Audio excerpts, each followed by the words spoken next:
ছাত্রছাত্রী আমার চ্যানেলে ভিডিওটি দেখার জন্য স্বাগত জানাই। তোমরা যারা 2025 সালে মাধ্যমিক পরীক্ষা দিয়েছো তাদের জন্য বাংলা প্রশ্নপত্রের এমসিকিউ, এসএকিউ এবং বঙ্গানুবাদ নিয়ে আজকের ভিডিওতে হাজির হয়েছে। আশা করি ভিডিওটি শুরু থেকে শেষ পর্যন্ত মনোযোগ সহকারে দেখবে, তাতে অনেক উপকৃত হবে। তো চলো এবার শুরু করা যাক। যেহেতু পূর্বের ভিডিওতে এমসিকিউ প্রশ্ন উত্তর প্রস্তুত করে দিয়েছি, তাই কেবলমাত্র বিষয়টা উপস্থাপন করছি তোমাদের সামনে। অনুসর্গ প্রদান কারক হলো 3 প্রকার: করণ, অপাদান, নিমিত্ত কারক। 1-2 আমি কেবলমাত্র প্রশ্নটা দেখিয়ে দিচ্ছি। যে প্রশ্নের উত্তর সঠিক পাশে কিন্তু টিক চিহ্ন দিয়ে উল্লেখ করা রয়েছে। এবার আমরা সরাসরি চলে যাব পরবর্তী পৃষ্ঠায়।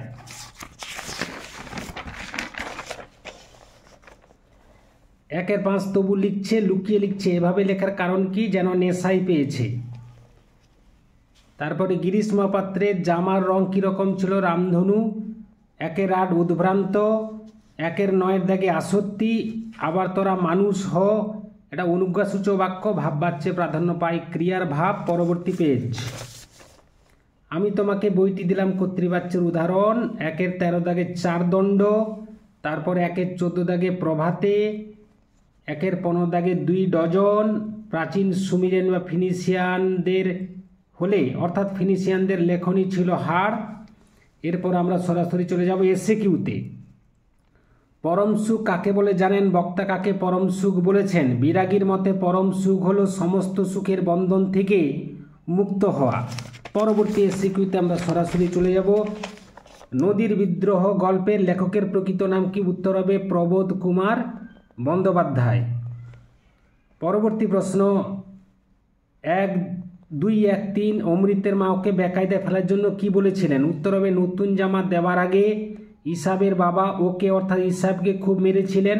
তুইও অর্থাৎ অমৃত সেরকম মার খেতে রাজি আছিস, অর্থাৎ তুইও সেরকম মার খেতে রাজি আছিস।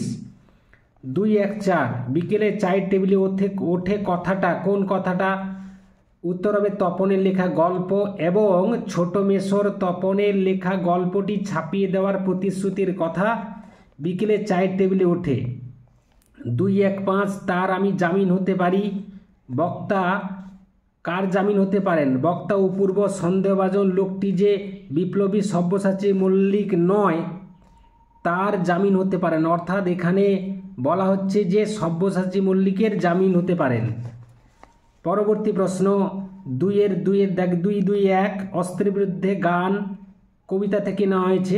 অস্ত্রের বিরুদ্ধে একটি কোকিল কিভাবে গান বাঁধবে? উত্তর হবে সহস্র উপায়ে গান বাঁধবে এবং সমস্ত কলুষতা ধুয়ে নতুন সৃষ্টিশীলতার মাধ্যমে মানবিকতার প্রতিষ্ঠা ঘটাবে। বিস্মিত হইল বালা অচৈতন্য বালা। বালা কি দেখে বিস্মিত হয়েছিল? অচৈতন্য অবস্থায় পড়ে থাকা কন্যার রূপের মাধুর্য দেখে সমুদ্র রাজের কন্যা পদ্মা বিস্মিত হয়েছিল। যথা বৃহন্নলারূপী কিরীটি। বৃহন্নলারূপী কিরীটিকে উত্তর হবে তৃতীয় পাণ্ডব অর্জুন। সব চূর্ণ হয়ে গেল। কি কি চূর্ণ হয়েছিল? যুদ্ধের তাণ্ডবে ও ধ্বংসলীলায় কথকের ফেলে আসা বাড়ি, মিষ্টি বাড়ি, বারান্দা, গোলাপি গাছ, চিমনি, প্রাচীন জল তরঙ্গ সবই চূর্ণ হয়ে গেল। 2-2-5 অশুভ ধ্বনিতে ঘোষণা করল গুপ্ত গহ্বর থেকে বেরিয়ে আসা পশুতুল্য হিংস্র মানুষরাই অশুভ ধ্বনিতে দিনের অন্তিমকাল ঘোষণা করল।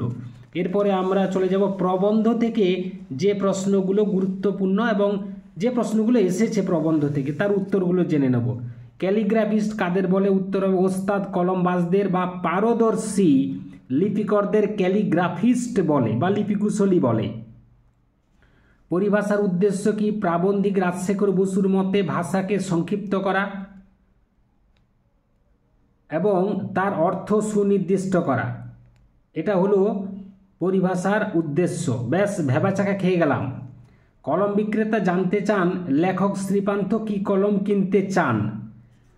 একথা শুনে লেখক ভেবাচাকা খান, কারণ বিশেষ কোনো ফাউন্টেন পেনের নাম তার জানা ছিল না, অর্থাৎ Parker, Sheaffer, Swan, Pilot, Waterman প্রভৃতি কলমের নাম এবং দাম লেখকের জানা ছিল না, সেই জন্য তিনি ভেবাচাকা খেয়ে গেছিলেন।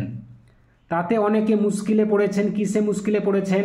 প্রাবন্ধিক রাজশেখর বসুর মতে সরকার যেভাবে রাজকার্যে দেশি পরিভাষা ব্যবহার করছেন তাতে ইংরেজি না জানা অনেকে মুশকিলে পড়েছেন, কারণ তাদের সেগুলি নতুন করে শিখতে হচ্ছে। এরপরে পরবর্তী প্রশ্নে চলে যাব। ব্যাকরণগত প্রশ্ন, কদাকার পদটির ব্যাসবাক্য সহ সমাসের নাম কি? উত্তর হবে কু, অর্থাৎ কুৎসিত আকার যার। উত্তর হবে বহুব্রীহি সমাস। পরবর্তী প্রশ্ন 242, আমি ছিলাম কালি কলমের ভক্ত।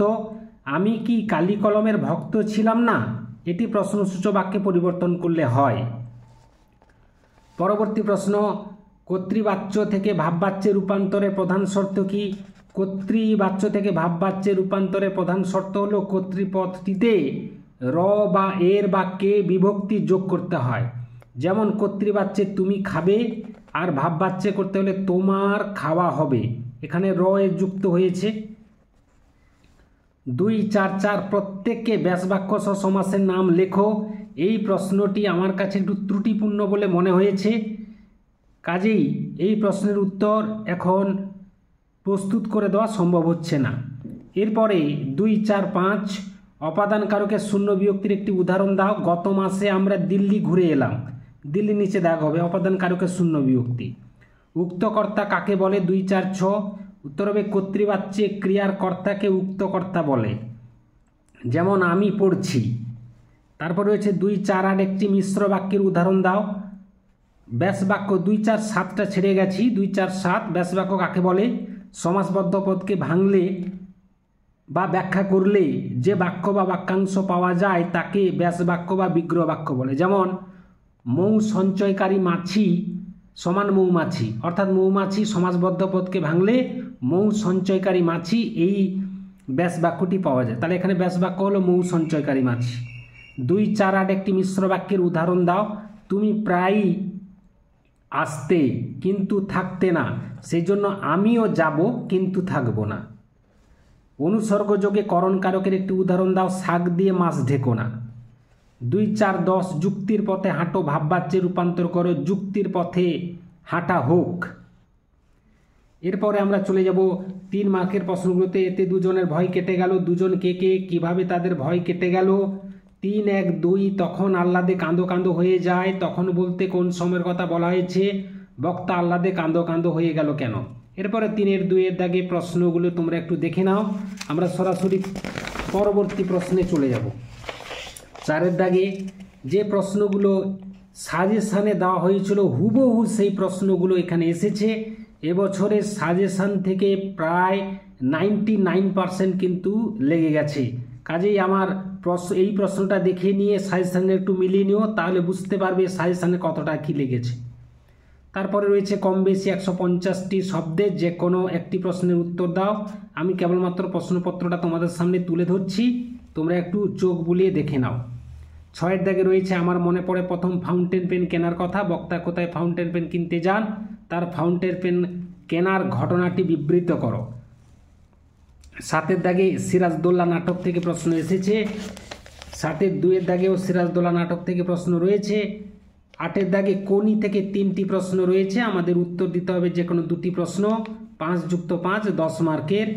এবার বঙ্গানুবাদ আসি। চলিত গদ্যে বঙ্গানুবাদ করো। এই বঙ্গানুবাদের উত্তর আমি প্রস্তুত করে দিয়েছি, দেখে নাও। কাজ হলো জীবনের অপর নাম। অলস ব্যক্তিদের পৃথিবীতে কোনো স্থান নেই। সময়ের অপচয় মানে জীবনের অপচয়। তুমি যদি সুখী হতে চাও তাহলে তোমার দায়িত্বগুলো নিয়মিত পালন করতে থাকো বা নিয়মিত পালন করবে।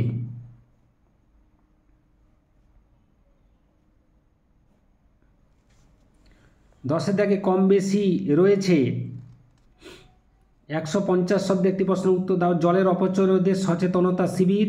10-2 দাগে নিত্য প্রয়োজনীয় মূল্যবৃদ্ধি, 2 বন্ধুর মধ্যে সংলাপ। এগুলো অবশ্যই সাজেশনে কিন্তু উল্লেখ করা ছিল, এমনকি রচনা ও সাজেশনে যেগুলো উল্লেখ করা ছিল তাদের মধ্য থেকে কিন্তু রচনা এসেছে। এই ছিল আজকের ভিডিও। আশা করি ভিডিওটি ভালো লেগেছে। লাগলে অবশ্যই একটা লাইক করে দাও, শেয়ার করে দাও। চ্যানেলে নতুন হয়ে থাকলে চ্যানেলটি অবশ্যই সাবস্ক্রাইব করে চ্যানেলের পাশে থাকো। ভিডিওটি এতক্ষণ ধরে দেখার জন্য ধন্যবাদ রইল। নেক্সট ভিডিও আবার তোমাদের সঙ্গে দেখা হচ্ছে।